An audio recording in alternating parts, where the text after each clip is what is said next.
Hello friends, welcome to my YouTube channel infinity knowledge.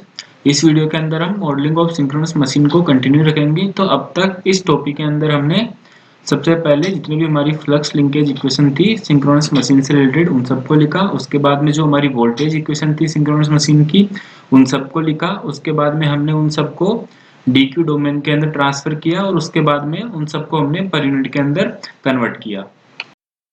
और जब हमने पिछली वीडियोस के अंदर जो हमारी क्वांटिटीज है उनको पर यूनिट के अंदर जब कन्वर्ट किया तो वहां पे हमने स्टेटर के बेस को अलग से डिफाइन किया था और जो रोटर का बेस है उसको अलग से डिफाइन किया था। यानी कि हमारा जो स्टेटर का बेस था और जो रोटर का बेस था उन दोनों के बीच में कोई भी रिलेशनशिप नहीं था।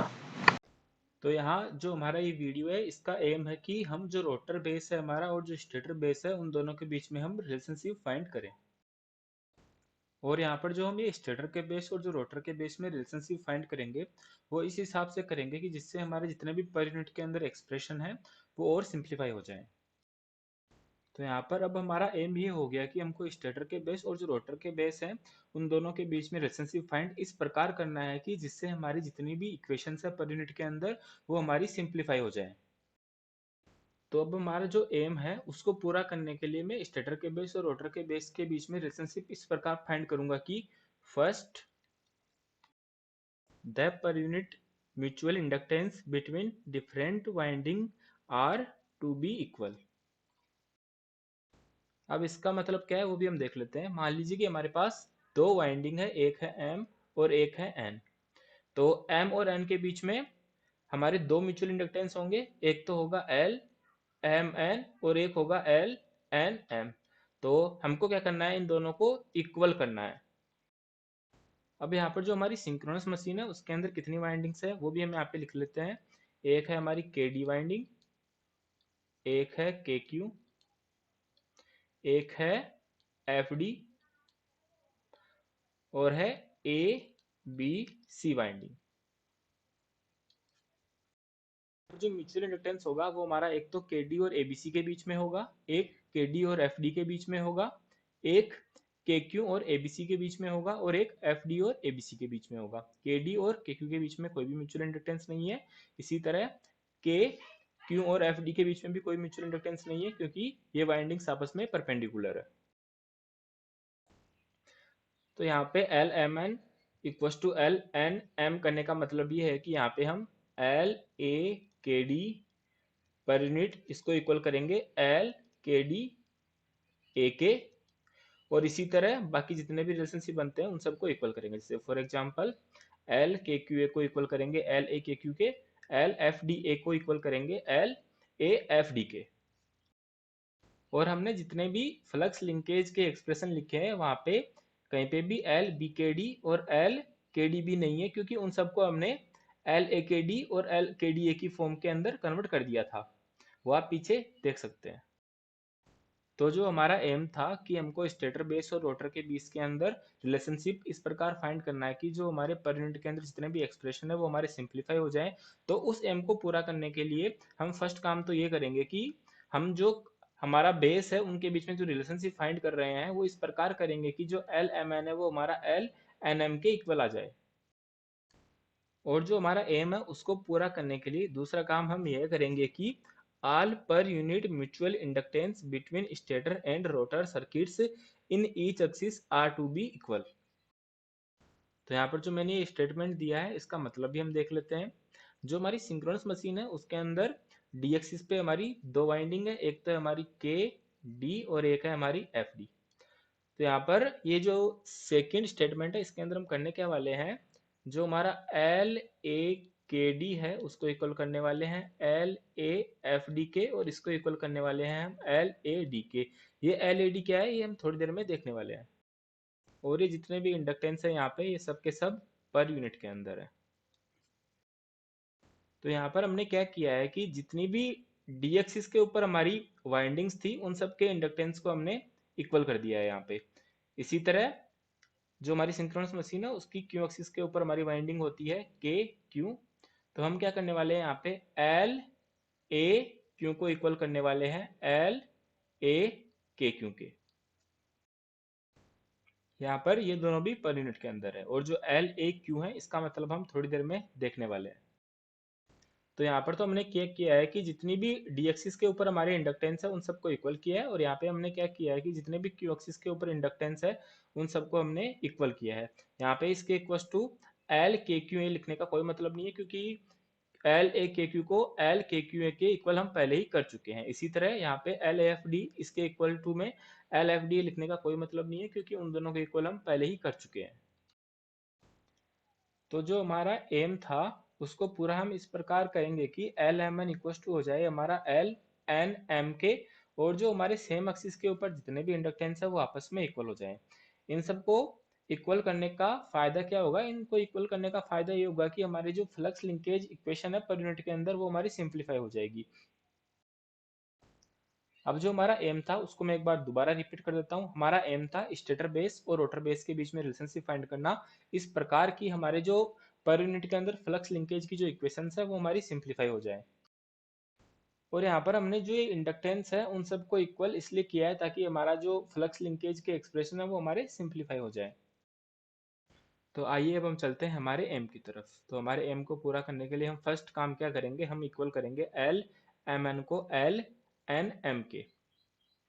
तो फर्स्ट है एल एम एन को हम इक्वल करने वाले हैं एल एन एम के। इसका मतलब फर्स्ट हो जाएगा यहाँ पे हम इक्वल करेंगे L F K D per unit को एल के डी एफ पर यूनिट के। अब मैं यहाँ पे पिछले वीडियो से इन दोनों की वैल्यू यहाँ पे रख दूंगा। तो इन दोनों की वैल्यू मैंने पिछले वीडियोस के अंदर डराइव करवा रखी है, तो वो आपसे आप देख सकते हैं। मैं यहाँ पे डायरेक्ट इन दोनों की वैल्यू रख दे रहा हूँ। तो यहाँ पे जो L F K D per unit है वो हमारा इक्वल टू आ जाएगा L F K D divided by L F D base, L F D base into I K D base divided by I F D base. तो ये मैंने यहाँ पे L F K D per unit की value रख दी है। अब इसी तरह मैं यहाँ पे एल के डी एफ पर यूनिट की वैल्यू रख दूंगा। तो ये आ जाएगी यहाँ पे L K D F divided by L K D base multiply I F D base divided by I K D base.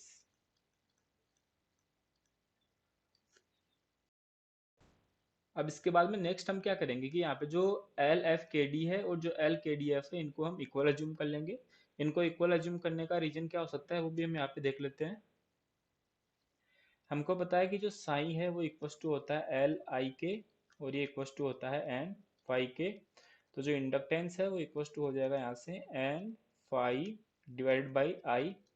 तो अगर हम यहाँ पे एल एफ के डी की वैल्यू कैलकुलेट करें तो ये इक्वल टू आ जाएगी N F D phi F K D divided by I K D. L F K D का मतलब के डी वाइंडिंग के अंदर करंट फ्लो हो रही है, उसके कारण एक फ्लक्स आ रहा है, वो फ्लक्स हमारा फील्ड वाइंडिंग को कट कर रहा है, तो उसके कारण जो म्यूचुअल इंडक्टेंस आ रहा है वो आ रहा है हमारा एल एफ के डी। इसी तरह हमारा एल के डी एफ वो भी निकाल सकते हैं हम। तो जो एल के डी एफ है वो इक्वल टू आ जाएगा एन के डी फाई के D F upon I F D.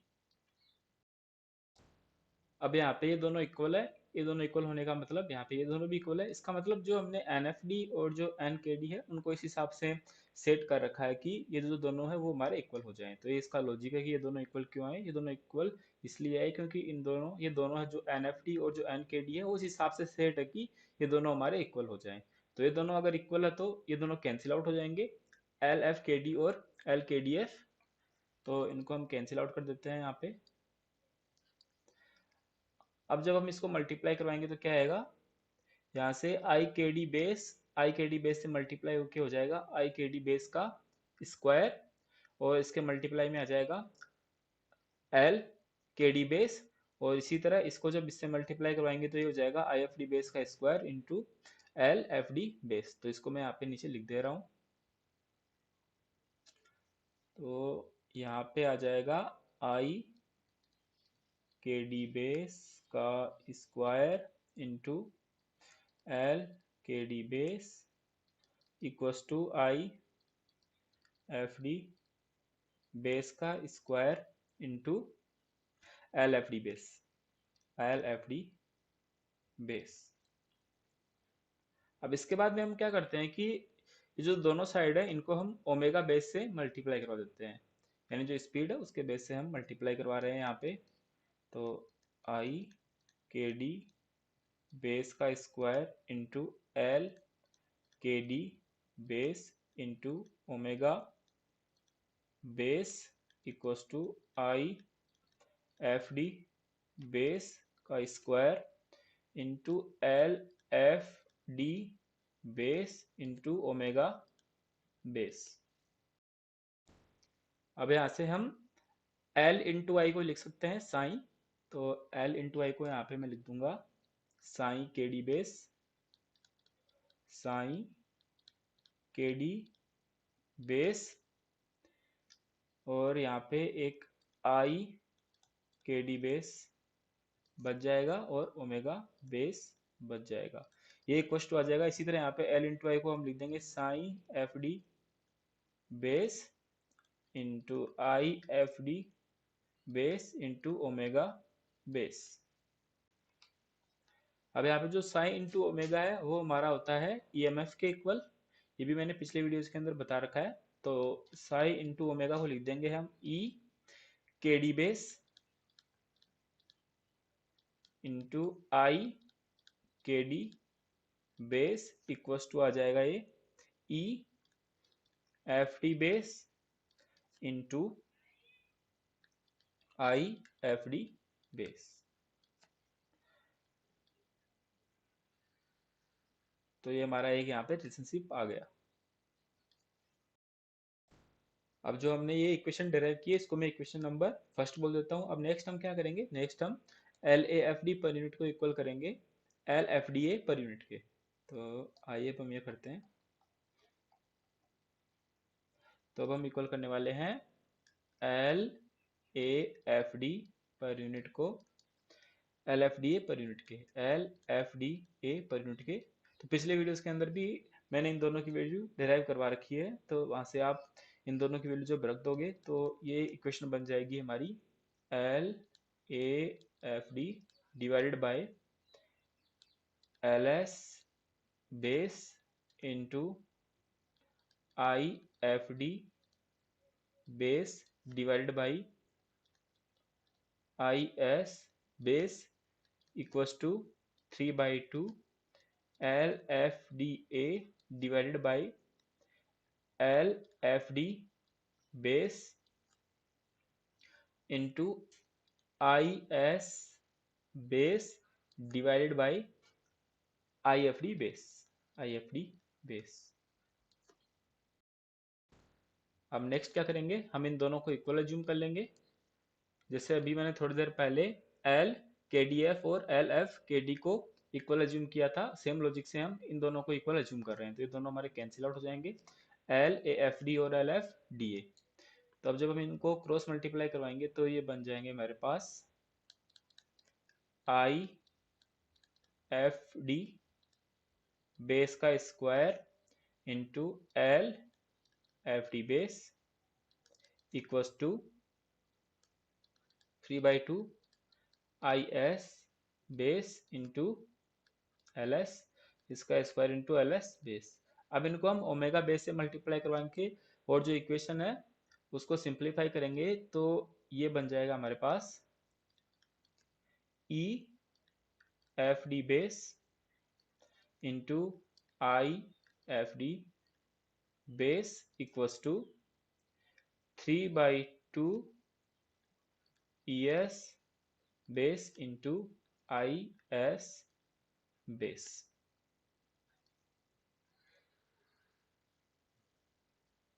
इसको हम यहाँ पे बोल देते हैं इक्वेशन नंबर 2।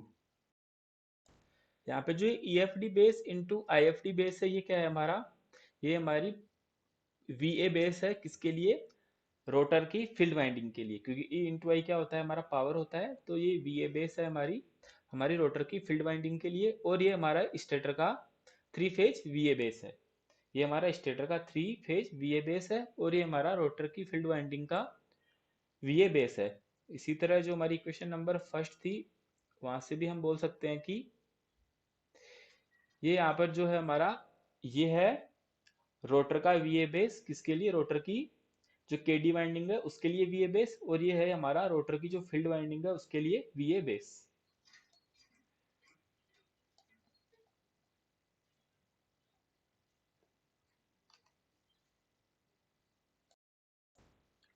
यहाँ पर जो ये है वो three phase V A power है, और ये हमारी सिंगल फेज है, क्योंकि जो फील्ड वाइंडिंग है वो केवल हमारी एक सिंगल वाइंडिंग है, इसलिए यहाँ पे ये सिंगल फेज बेस है, और ये हमारा थ्री फेज बेस है। तो ये हमारी फील्ड वाइंडिंग का single phase V A base है, और ये हमारी स्टेटर वाइंडिंग का three phase V A base है। और इक्वेशन नंबर वन से जो ई F D base into I F D base है वो किसके इक्वल है, वो भी हम देखते हैं यहाँ पे। Equation number one, E F D base into I F D base है हमारा ई K D base into I K D base के। तो ये भी मैं यहाँ पे रख लेता हूँ। तो जो ये है, ये हमारा ई F D base into I F D base, ये हमारा इक्वल है ई K D base into I K D base. तो यहाँ पर ये तीनों हमारे इक्वल हो गए। ये क्या है हमारा, ये जो रोटर की वाइंडिंग है उसका वी ए बेस है, रोटर के ऊपर जो के डी वाइंडिंग है वो भी हमारी केवल सिंगल फेज वाइंडिंग ही है, तो ये भी हमारा single phase V A base है रोटर की के डी वाइंडिंग के लिए। अब इसी तरह सेम लॉजिक से जब हम एल ए के डी पर यूनिट को इक्वल करेंगे L K D A per unit के, तो हमारे पास ये वाला रिजल्ट आएगा। और जब एल ए के क्यू पर यूनिट को इक्वल करेंगे एल के क्यू ए पर यूनिट के, तो हमारे पास ये रिजल्ट आएगा। ये रिजल्ट भी आप आसानी से डेराइव कर सकते हो, मैंने ऊपर जो डेरिवेशन किया उसी की तरह होगा, बड़ा आसान है। तो अब इन सबको मिला के मैं लिख देता हूँ एक और इक्वेशन। तो इन सबको जब हम मिला लेंगे तो हमारे पास आएगा E F D base into I F D base equals to E K D base into I K D base equals to